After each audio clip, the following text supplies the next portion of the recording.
8 થી 10 करोड़ रुपयाનો કાપડ આમાં પૂરું થઈ ગયું છે। इलेक्शन के टाइम पे कॉर्पोरेटर क्या बोलता है और बाद में कॉर्पोरेटर आज क्या हालत है मार्केट की, आज वो भाई साहब क्यों नहीं आ रहे हमारे साथ। સુરત શહેરના સારોલી વિસ્તારમાં આવેલ ટેક્સટાઇલ માર્કેટોમાં કાપડની કઈ રીતની હાલત થઈ છે એમને એક વધુ આપને કિસ્સો હું બતાવવા જઈ રહ્યો છું। ત્યારે આપ જોઈ શકો છો સુરત શહેરની આ સારોલી વિસ્તારમાં આવેલ કુવેરજી વર્લ્ડ નામની આ માર્કેટ છે અને તેમનું આ પાર્કિંગ છે। એ આ પાર્કિંગની અંદર આપ જોઈ શકો છો એ પાણી હજુ પણ ભરાયેલું છે અને જે માલ સામાન છે પાણીમાં તરતો દેખાઈ રહ્યો છે।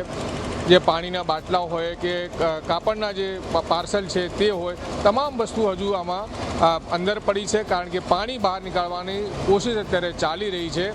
જે વરસાદ બંધ થઈ ગયો છે, સુરત શહેરમાં રોડ રસ્તા પર પાણી ઉતરી ગયો છે, પણ જે ખાડી કિનારાના જે વિસ્તારો છે, જે માર્કેટો છે અને ત્યાં જે પાણી પાર્કિંગમાં ગયું છે એને પંપથી કાઢવાની કાર્યવાહી ચાલી રહી છે।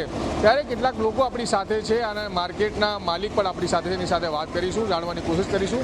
ભાસ્કરભાઈ, કઈ રીતે આ ઘટના બની કે પહેલાં ક્યારેક પાણી આવ્યો છે કે કેમ કે અને શું નુકસાન થયું છે? આની અંદર અમે જ્યારથી આ માર્કેટ બનાવ્યો ત્યારથી ખાડી પૂરતો આવે જ છે, પણ દર ફેરીએ રોડ ઉપર પાણી ભરાય અને રોડથી જ પાણી ઉતરી જાય। પણ આ ફેરીએ પાણી એકાએક એટલો વધારે પાણી આવી ગયો જેનાથી અમે વિચાર નહીં કરી શકતા હતા। બપોરે લોકો જમતા હતા, જમતા લોકોને ગળા સુધી પાણી પહોંચી ગયો હતો, લોકોને એમના પાર્સલ એમના ટેમ્પો કાઢવાનો મોકો નથી મળ્યો। અમારે અહીંયા 2 બેઝમેન્ટ આવેલા છે, ટોટલ થઈને 26 ફૂટ થાય। એની અંદર હજી અમે 3 દિવસથી ડી વોટરિંગ કરીએ છીએ, પણ આજે ખાલી 8 ફૂટ પાણી ખાલી થયું છે। નીચે બેસમેન્ટની અંદર 100 જેટલી 2 વ્હીલર, 60 જેટલી 4 વ્હીલર, 50 જેટલા ટેમ્પો પડેલા છે, જેની અંદર 800 થી 1000 પાર્સલ લોડેડ છે। કાપડની વાત કરીએ તો 8 થી 10 કરોડ રૂપિયાનો કાપડ આમાં પૂરું થઈ ગયું છે। એ વધારા કરતાં અમારે ગ્રાઉન્ડ ફ્લોર ઉપર 1.5 ફૂટ જેટલો પાણી આવી ગયો હતો, જેમાં ગ્રાઉન્ડ ફ્લોર પર 150 દુકાનો આવેલી છે।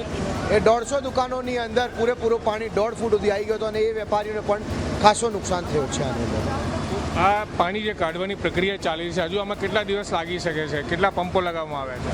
અમે અત્યારે 10 પંપો લગાવેલા છે આની અંદર। હવે એવરેજ એવું આવે છે અમારે 2.5 થી 3 કલાકમાં 1 ફૂટ પાણી ખાલી થાય છે, તો હજી અમારે એક બેઝમેન્ટ ખાલી કરવામાં હજી 24 કલાક જેવું લાગશે, જેમાં એક બેઝમેન્ટ ખાલી થશે અને એ પછી નીચે કીચડ અને ગંદકીનો તો કંઈ માપદંડ જ નથી। એમાં અમને ખાલી એક જ છે કે એસએમસી અને ફાયર બ્રિગેડ અમને એટલો સહકાર આપે કે જે કીચડ આવ્યો છે એને સાફ કરવામાં અમને ટૂલ્સ આપે તો અમને બહુ રાહત મળશે। બીજા લોકો पर से સાથે વાત કરશું। क्या नाम है आपका? गौरव बंसल। ये बताइए कितना क्या नुकसान हुआ आपका यहाँ पे मार्केट? और मार्केट के अंदर कम से कम 10 करोड़ का पक्का नुकसान है, बेसमेंट से लेके पूरी मार्केट को लेके, ग्राउंड फ्लोर बेसमेंट। आप ग्राउंड फ्लोर की हालत देखिए ना, व्यापारियों की हालत देखिए आज। ये एसएमसी कल से ये हमारे भाई साहब भास्कर भाई नहीं होते ना तो ये मार्केट का कोई भी बचाव नहीं हो सकता था। 3 दिन से दिन रात एक करके इन्होंने पूरी हेल्प करके, एसएमसी वाला कोई नहीं आ रहा, कॉर्पोरेटर कोई नहीं आ रहा। ये क्यों हो रहा है हमारे साथ ऐसा? व्यापारी मतलब इतना सहयोग करते हैं, हर साइड से सहयोग कर रहे हैं। इलेक्शन के टाइम पे कॉर्पोरेटर क्या बोलता है और बाद में कॉर्पोरेटर आज क्या हालत है मार्केट की, आज वो भाई साहब क्यों नहीं आ रहे हमारे साथ, इसका हम जवाब जरूर चाहते हैं। यहाँ पे कितने व्यापारियों को नुकसान हुआ होगा? व्यापारी ग्राउंड फ्लोर पे 150 दुकानें हैं भाई साहब कम से कम, और आप खुद एक एक दुकान पे जाके देखिए ना दुकानों की क्या हालत है। आज ये भाई का नीचे टेम्पू खड़ा है, टेम्पू के अंदर माल है और हर व्यापारी का कम से कम गिनती भी नहीं कर सकते, जो नुकसान कोई सहन नहीं कर पाएगा। ये मंदे के अंदर आज व्यापारी इतना मर रहा है, ऐसा क्यों होता है? ये हर साल होता है। ये मीठी खाड़ी का इलाज क्यों नहीं हो पा रहा? मीठी खाड़ी के कारण है क्या? ये किसके कारण है? ये क्यों नहीं ये काम हो पा रहा हर साल मीठी खाड़ी के? ये तो भास्कर भाई ने मार्केट को बचा लिया, वरना व्यापारी मर जाता इस टाइम। बिल्कुल, तो दृश्यों हूँ आपने बताने की कोशिश करूँ। क्या नाम है आपका? मेरा नाम आशीष जैन है। मेरी दुकान ग्राउंड फ्लोर पे G5, 6 और 9 3 दुकानों में कम से कम भी एटलीस्ट 25 से 30 लाख रुपए का नुकसान हुआ है। आप यहाँ पे देखेंगे पूरी कंटिन्यू लाइन लगा रखी है लड़कों ने।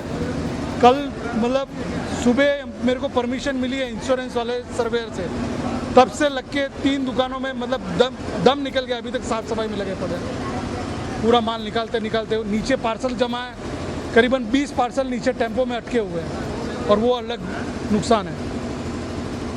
તો બિલકુલ હવે દ્રશ્યો આપણે બતાવવાની કોશિશ કરું છું. અત્યારે આપ જોઈ શકો છો કે ગ્રે કાપડ અહીંયા મૂકવામાં આવ્યો છે, એ બધું પાણીમાં ભીનું થઈ ગયું છે. અત્યારે અમે આપ હાલ જોશો તો તમામ જે ગ્રે કાપડ છે એ ગ્રે કાપડ પાણીમાં ભીનું થઈ ચૂક્યું છે, કેમ કે આ ફ્લોર પર પાણી આવ્યું, બેઝમેન્ટમાં હતું પાણી, અને ફર્સ્ટ ફ્લોરની આ જે તમામ દુકાનો છે તમામ જગ્યા ઉપર અહીં પાણી હતું. અને અત્યારે આપ જોઈ શકો છો આ તમામ પાણીમાં જે કાપડ છે એ ખરાબ થઈ ચૂક્યો છે. જો કે આ ભાઈ કહી રહ્યા હતા કે ઇન્સ્યોરન્સ બી કેટલાક લોકોનો છે અને કેટલાક લોકોને ઇન્સ્યોરન્સ નથી.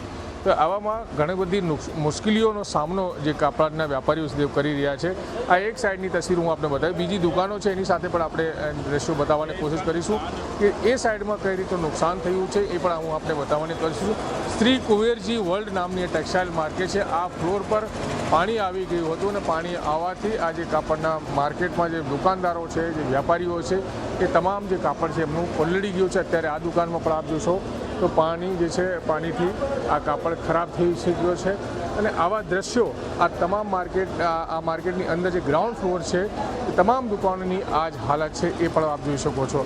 આ માર્કેટમાં પણ આપણે દુકાન જે છે એમાં પણ આપણે બતાવવાની કોશિશ કરીશું. અહીં પણ આપ જોશો તો આ માર્કેટમાં પણ જે દુકાન જે છે તે એની અંદર જે કાપડ સાડીઓ મૂકવામાં આવી છે તમામ અહીં પાણીમાં પલળી ગઈ છે. તો સુરતમાં આવેલા ખાડીપૂરના કારણે, વરસાદી પાણીના કારણે જે છે એ તમામ જે દુકાનો છે, કુબેર વર્લ્ડ નામનું જે માર્કેટ છે ત્યાં ગ્રાઉન્ડ ફ્લોર પર દુકાનો આવેલી છે, એ તમામ જગ્યાઓ ઉપર પાણી ભરાતા અને અહીં નુકસાન થયું છે એ પણ આમાં સ્પષ્ટપણે જોઈ શકાય છે. લાઇટનું કાપ હાલ કરવામાં આવ્યું છે, અંધારું છે, અને એ પણ અહીંયા જોઈ શકાય છે કારણ કે પાર્કિંગમાંથી, બેઝમેન્ટમાંથી પાણી હજુ બહાર કાઢવાનું કામ ચાલી રહ્યું છે ત્યારે લાઇટ પણ કટ કરવામાં આવી છે. તો આવી જ રીતે ખાડીપુરમાં જે સુરતના જે સારોલી વિસ્તાર છે, ખાડી વિસ્તાર છે, ત્યાં નુકસાન થયું છે, વેપારીઓને નુકસાન થયું છે. હવે આ ખાડીપુર, જેમ કે વેપારીઓ આપણી સાથે વાત કરતા ગુસ્સો ઠાલવી રહ્યા હતા કે આ મીઠી ખાડીનો ઇલાજ કેમ કોઈ નથી કરતું, દર વર્ષે આવી સમસ્યાનો સામનો કરવો પડે છે. તો શ્રી કુબેરજી વર્લ્ડ નામની ટેક્સટાઇલ માર્કેટ છે, ગ્રાઉન્ડ ફ્લોરની વાત કરીએ તો ગ્રાઉન્ડ ફ્લોરની તમામ દુકાનો પાણીમાં ગરકાવ થઈ ચૂકી હતી અને એમાં પાણી ભરાઈ ગયો હતો. અને બેઝમેન્ટની વાત કરીએ તો બેઝમેન્ટમાં પણ પાણી ભરાઈ ચૂક્યો છે, જેને કાઢવાની પ્રક્રિયા ચાલી રહી છે. સંજયસિંહ રાઠોડ, ગુજરાત તક, સુરત.